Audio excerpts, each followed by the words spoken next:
Hello दोस्तों, मैं दीपक मछली और एक नई वीडियो में मैं आप लोगों का हार्दिक स्वागत करता हूं।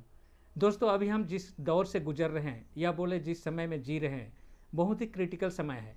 क्योंकि चारों तरफ झूठ का बोलबाला है, भरमाने वाली चीज़ से हम घिरे पड़े हैं। ऐसे में सही जगह को कैसे ढूंढें, इसके लिए हमें सर्च लाइट की ज़रूरत है। और वह सर्च लाइट है प्रोफेसी। जैसा कि सेकंड पीटर की पुस्तक 1 अध्याय का 19 पद में लिखा है, अतः नबियों का जो वचन हमारे पास है वह और भी अधिक प्रमाणित हुआ। इस पर ध्यान देकर तुम बहुत ही अच्छा करोगे, मानो कि यह अंधेरे में चमकता हुआ एक दीपक है जो उस समय तक चमकता है जब तक पौ न फटे और तुम्हारे हृदय में भोर का तारा उदय ना हो। तो दोस्तों, मैं अपने चैनल में सच्चाई को खोलने वाला वीडियो लोड करता हूँ, इसलिए मैक्सिमम मसीह भाई बहन लोग मेरे वीडियो को पसंद नहीं करते हैं, जिसके कारण वो लोग एवॉइड करते हैं इस चीज़ को देखने के लिए। लेकिन इससे मुझे कोई फ़र्क नहीं पड़ता है, क्योंकि मैं सच्चाई को खोलने के लिए आया हूँ और परमेश्वर का जो सच्चाई है वो किसी से दबाया नहीं जा सकता है। तो इसलिए मैंने प्लानिंग किया है कि मेरा वीडियो को कोई देखे या ना देखे कोई फ़र्क नहीं पड़ता है। मेरा चैनल में सच्चाई को खोलने वाले वीडियो का भरमार होगा और इसका शुरुआत मैं प्रोफेसी से कर रहा हूँ। वीडियो कोई अगर लाइक करे ना करे कोई फ़र्क नहीं पड़ता है, लेकिन मेरे इस चैनल में बाइबल की सच्चाई को खोलने वाली वीडियो सभी को मिलेगा। तो जो इस सच्चाई को जानना चाहते हैं वो मेरे इस चैनल से अवश्य जुड़ेंगे। तो प्रोफेसी के संबंध में मैंने बहुत सारे वीडियो बनाए हैं जो मेरे चैनल में ऑलरेडी है, लेकिन वो सिस्टमेटिक नहीं है।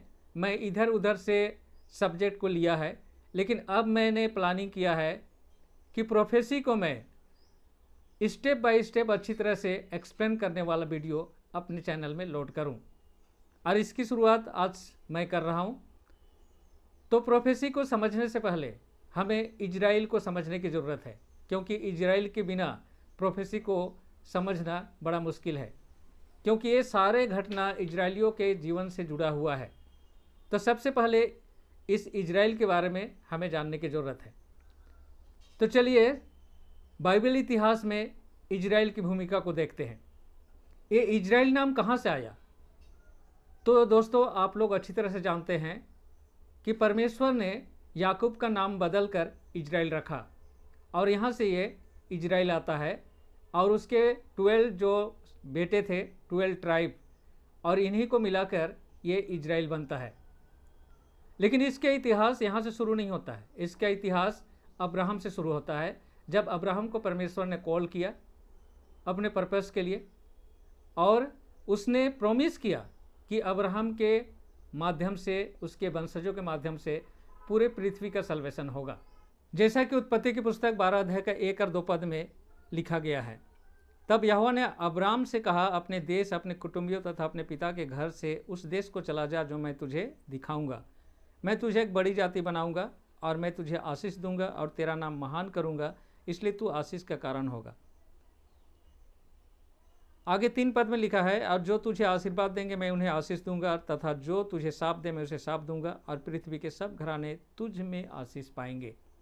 तो इतिहास यहाँ से शुरू होता है। अब चलिए इसके आगे का घटना को देखते हैं कि अब्राहम बिना क्वेश्चन किए परमेश्वर के आदेश का पालन करते हुए कनान देश में आकर बस जाता है। लेकिन यहाँ से आगे की हिस्ट्री को अगर हम लोग देखते हैं तो कुछ अजीब लगता है, क्योंकि जिस परमेश्वर ने अब्राहम को बोला था कि तेरे वंशजों को मैं आकाश के तारागणों के तरह बना दूंगा, उसका कोई बेटा ही नहीं है। उसका एज ओवर हो चुका है, उसकी वाइफ बांझ है, लेकिन परमेश्वर अपने प्रोमिस को रखता है। और हम लोग देखते हैं कि इसहाक का जन्म होता है, और इसहाक के 2 बेटे होते हैं, एसाव और याकूब। और याकूब का नाम ही परमेश्वर ने बाद में बदल कर इजराइल रखा, और याकूब के 12 बेटों का वंशजों को ही हम इजराइली बोलते हैं। तो याकूब अपने 12 बेटों के साथ कनान देश में रहता था, और आगे की घटना में हम लोग देखते हैं कि उसका जो 11वां नंबर का बेटा यानी जोसेफ को उसके खुद के भाइयों ने उसे गुलाम बनने के लिए बेच दिया, और इस तरह से जोसेफ मिस्र पहुंचाया गया। लेकिन यह प्लानिंग परमेश्वर का था।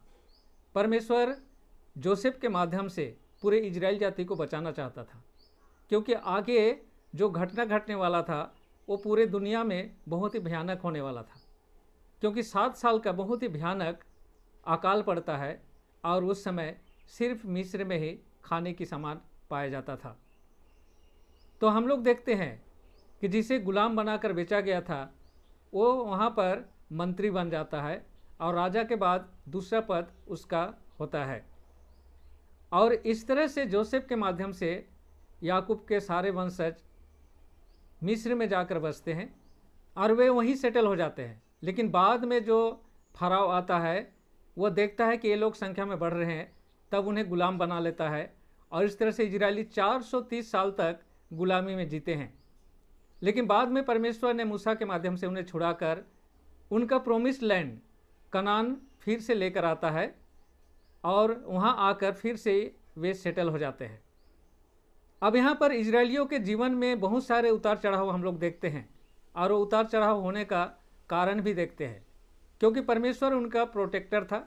लेकिन जब भी परमेश्वर से वे अलग होते या परमेश्वर की आज्ञा को उल्लंघन करते तो वह प्रोटेक्शन हट जाता था, तब ये सज़ा के हकदार बनते थे और इस तरह से उनके जीवन में समस्या आती थी।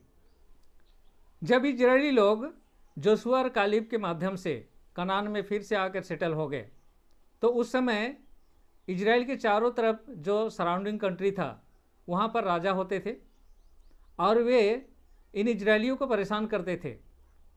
तो उनसे मुकाबला करने के लिए या उनसे रक्षा पाने के लिए यहाँ पर परमेश्वर कुछ लोगों को चुनता था और जिसे विचारक या जज कहा जाता था, जो बुक ऑफ न्यायियों के में हम लोग पाते हैं, जिन्होंने इजरायलियों की रक्षा की, जिसमें से कुछ नाम इस तरह से है: ओथनिएल, इहूद, संगर, Deborah, Barak, Gideon, Tola, Jair, Jephthah, Ibzan, Elon, Abdon, Samson, Eli और लास्ट में हम लोग सैमुएल के पाते हैं। और दोस्तों, सामुएल के शासनकाल के समय में इजरायली लोग राजा का डिमांड करते हैं। उनका कहना था कि सराउंडिंग कंट्री में जिस तरह से राजा होते हैं उसी तरह से इजरायलियों में भी राजा होना चाहिए जो उनसे लड़े, उनकी रक्षा करे।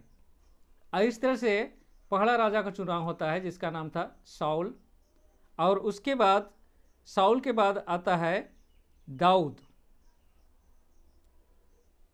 और दाऊद के बाद उसका बेटा सोलोमन इजराइल का राजा बनता है। यहाँ तक इजरायलियों का एक यूनाइटेड किंगडम था, यानी इजराइल एक था। लेकिन सोलोमन के बाद ये जो इजराइल है दो भागों में बढ़ जाता है, नॉर्थर्न किंगडम और साउथर्न किंगडम, जिसमें नॉर्थ को इजराइल बोला जाता है और साउथ को यहूदा। तो इजराइल का जो नॉर्थर्न जो किंगडम था उसका राजधानी था समरिया, और साउथ का जो राजधानी था जेरूशलेम। और जब ये डिवाइडेड राज्य हुआ तो इसका पहला जो राजा हुए नॉर्थ का जेरोबाम और साउथ का रेहोबयाम। और आगे हम लोग इजरायलियों के जीवन में बहुत सारे उतार चढ़ाव देखते हैं, क्योंकि जब भी वे सराउंडिंग कंट्री के प्रभाव में आकर जब परमेश्वर की आज्ञा को तोड़ते थे तब परमेश्वर उनका प्रोटेक्शन हटा देता था। इस तरह से आसपास के जो कंट्री है उन्हें गुलाम बनाकर ले जाते थे। तो दोस्तों, दानियल के प्रोफेसी में जाने से पहले उस इतिहास को फिर से एक बार हम लोग देखते हैं कि ये दानियल इजराइल से बेबीलोन कैसे पहुंचा, उसका पहुंचने के पीछे का कारण क्या था। तो हम लोग देखते हैं 700 BC में यहूदा का 13वां नंबर राजा हिजकिया राज कर रहा था। उस समय उसे एक ऐसी बीमारी हुई कि वह मरने पर था। तब वो गिड़गिड़ा कर परमेश्वर से प्रार्थना करने लगा और परमेश्वर ने उसका एज 15 साल बढ़ा दिया था।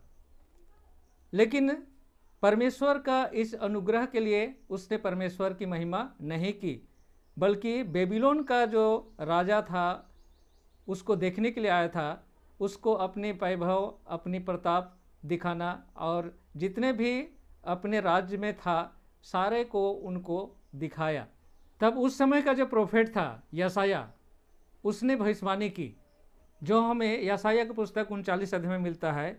अगर हम लोग 5 से 7 पद तक पढ़े तो लिखा है, तब यशायाह ने हिजकिय्याह से कहा, सेनाओं के यहोवा का वचन सुन, देख ऐसे दिन आने वाले हैं कि जो कुछ तेरे भवन में है तथा जो कुछ तेरे पूर्वजों ने आज तक भंडार में जमा करके रखा है, वह सब का सब बेबीलोन को ले जाया जाएगा और कुछ भी छोड़ा ना जाएगा।